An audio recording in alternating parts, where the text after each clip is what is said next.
କିଛି ନୂଆ ଶିଖିବା, କିଛି ନୂଆ ଜାଣିବା, କିନ୍ତୁ ବୁଝିବା, ପଢିବା ଏବଂ ପ୍ରୟୋଗ କରିବା, ସେଇଟା ହେଉଛି ଓଡ଼ିଆ ପାଠଶାଳାର ପ୍ରଚେଷ୍ଟା।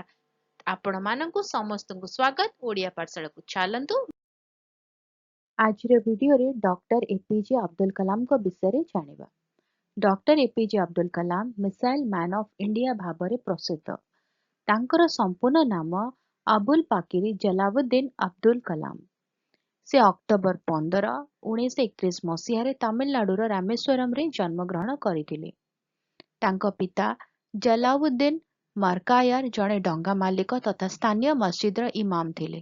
ତାଙ୍କ ମାତା ଆସିମା ଜଣେ ଗୃହିଣୀ ଥିଲେ। ସେ ମାଡ୍ରାସ ଇନଷ୍ଟିଚ୍ୟୁଟ ଅଫ୍ ଟେକ୍ନୋଲୋଜି MITରେ ଏରୋସ୍ପେସ୍ ଇଞ୍ଜିନିୟରିଂରେ ଅଧ୍ୟୟନ କରିଥିଲେ। ସେ ପ୍ରତିରକ୍ଷା ଅନୁସନ୍ଧାନ ଏବଂ ବିକାଶ ସଂଗଠନ DRDOର ଏରୋନଟିକାଲ ଡେଭଲପମେଣ୍ଟ ଏଷ୍ଟାବ୍ଲିଶମେଣ୍ଟରେ ତାଙ୍କ କ୍ୟାରିୟର ଆରମ୍ଭ କରିଥିଲେ। ଭାରତର ମହାକାଶ କାର୍ଯ୍ୟକ୍ରମରେ ବିଶେଷ କରି ଉପଗ୍ରହ ଉତ୍କ୍ଷେପଣ ଯାନ ପ୍ରଯୁକ୍ତି ବିଦ୍ୟାରେ ଏକ ପ୍ରମୁଖ ଭୂମିକା ଗ୍ରହଣ କରିଥିଲେ।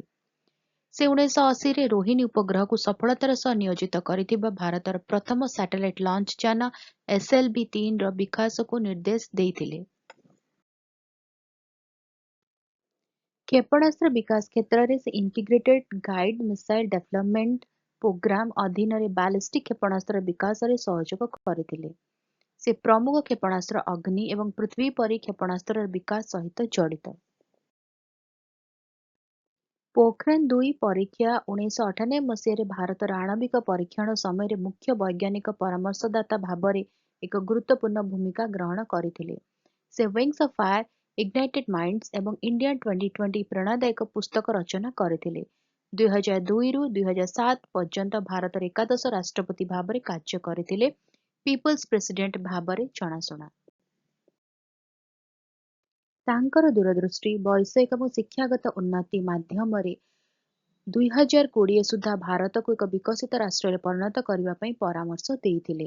ସେ ପଦ୍ମଭୂଷଣ ଏବଂ ପଦ୍ମ ବିଭୂଷଣ ସହ 1997ରେ ଭାରତର ସର୍ବୋଚ୍ଚ ନାଗରିକ ସମ୍ମାନ ଭାରତ ରତ୍ନ ଗ୍ରହଣ କରିଥିଲେ। ଛାତ୍ରମାନଙ୍କ ସହିତ ଯୋଗାଯୋଗ ଏବଂ ଯୁବପିଢ଼ିକୁ ପ୍ରେରଣା ଦେବା ପାଇଁ ତାଙ୍କର ଭଲ ପାଇବା ଅନେକ ଥିଲା। ତାଙ୍କର ପ୍ରତିରକ୍ଷା ପ୍ରଯୁକ୍ତି ବିଦ୍ୟା ଏବଂ ଭାରତରେ ରଣନୀତିକ କାର୍ଯ୍ୟକ୍ରମରେ ଉଲ୍ଲେଖନୀୟ ଅବଦାନ ରହିଛି। ରାଷ୍ଟ୍ରପତି ଭାବରେ ମଧ୍ୟ ଏକ ନମ୍ର ଏବଂ ସରଳ ଜୀବନଯାପନ କରୁଥିଲେ। ଇଣ୍ଡିଆନ୍ ଇନଷ୍ଟିଚ୍ୟୁଟ ଅଫ୍ ମ୍ୟାନେଜମେଣ୍ଟ ଶିଲଂରେ ଏକ ବକ୍ତୃତା ପ୍ରଦାନ କରୁଥିବା ବେଳେ ଜୁଲାଇ 27, 2015 ମସିହାରେ ତାଙ୍କର ଦେହାନ୍ତ ହୋଇଥିଲା। ଡକ୍ଟର ଏପିଜେ ଅବ୍ଦୁଲ କଲାମ ଜାତୀୟ ମେମୋରିଆଲ ରାମେଶ୍ୱରମରେ ପ୍ରତିଷ୍ଠିତ ହୋଇଛି। ରଚନାଟି କେମିତି ଲାଗିଲା ମୋତେ କମେଣ୍ଟ କରିକି ଜଣେଇବ। ଯଦି ଭଲ ଲାଗିଲା ତାହେଲେ ଟିକେ ଲାଇକ୍ କରିଦିଅ। ଭିଡ଼ିଓକୁ ଅନ୍ୟମାନଙ୍କ ସହିତ ସେୟାର କର। ଚ୍ୟାନେଲରେ ଯେଉଁମାନେ ଭିଡ଼ିଓ ଦେଖୁଛନ୍ତି ଏପର୍ଯ୍ୟନ୍ତ ସବସ୍କ୍ରାଇବ୍ କରିନାହାନ୍ତି ଚ୍ୟାନେଲକୁ ପ୍ଲିଜ୍ ସବସ୍କ୍ରାଇବ୍ କରି ବେଲ୍ ଆଇକନ୍ ପ୍ରେସ୍ କରି ଅଲ୍ ନୋଟିଫିକେସନକୁ ଅନ୍ ରଖିଥାଅ। ଭିଡ଼ିଓ ଅପଲୋଡ଼ ହେଲେ ନୋଟିଫିକେସନ ପହଞ୍ଚିବ। ଆମେ ମିଶିକି ପଢ଼ିପାରିବା, ବୁଝିପାରିବା ଏବଂ ଜାଣିପାରିବା। ତାହେଲେ ଦେଖା ହେବା ଆଗାମୀ ଭିଡ଼ିଓରେ। ଭଲରେ ରୁହ, ସୁସ୍ଥରେ ରୁହ, ମୋତେ ଅନୁମତି ଦିଅ। ବାଏ।